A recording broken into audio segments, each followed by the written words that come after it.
काली माँ और तांत्रिक की रहस्यमयी कथा भाग 9। मृत जड़ी और आत्मा की खामोशी। जब अग्नि माँ को माँ के एक ऐसे आदेश का पालन करना होगा जहाँ शरीर से अधिक आत्मा की परीक्षा होती है, जहाँ सांसें नहीं सिर्फ मौन बोलता है। साधना में सबसे कठिन पड़ाव वो होता है जहाँ न कोई मंत्र न कोई मार्गदर्शन, सिर्फ स्वयं की आत्मा का सामना होता है।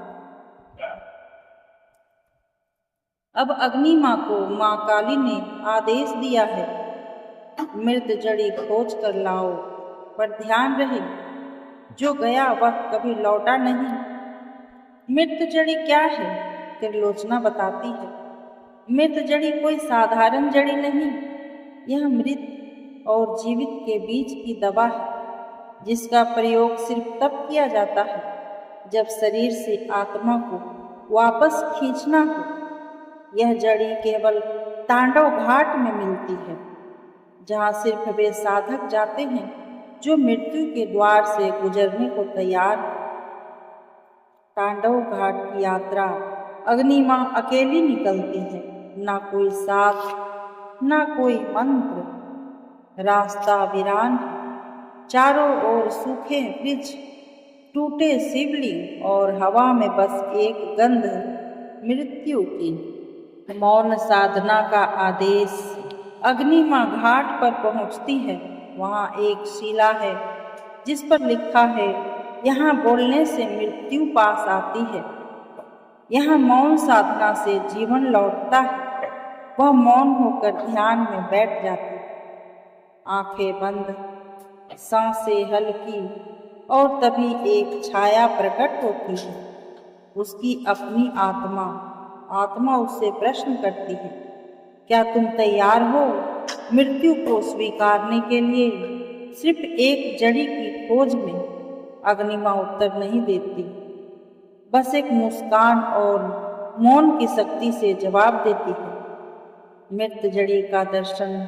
गहरे ध्यान में वह एक तेज नीली रोशनी देखती है, जिसके बीच एक जड़ी है जिसे छूते ही सारा वातावरण काली हो जाता है। पंछियों की आवाज बंद, हवा स्थिर, और तभी एक भयंकर गर्जना। यह जड़ी किसी सामान्य के लिए नहीं, रक्षा करने आते हैं माँ काली। अचानक अग्नि माँ की देह कंपित होती है और उसके त्रिकाल तिलक से अग्नि निकलती है। माँ काली कहती है, भयंकर, विशाल और रौद्र रूप में।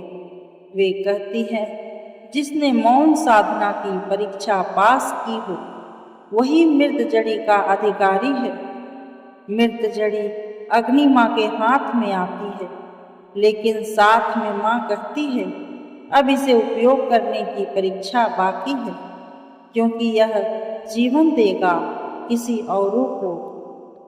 अब अग्नि माँ के पास है वह रहस्यमयी शक्ति जो मृत्यु को चुनौती दे सकती है, लेकिन क्या वह इसे किसी और के लिए छोड़ देगी या माँ उसके सामने कोई और परीक्षा रखेगी?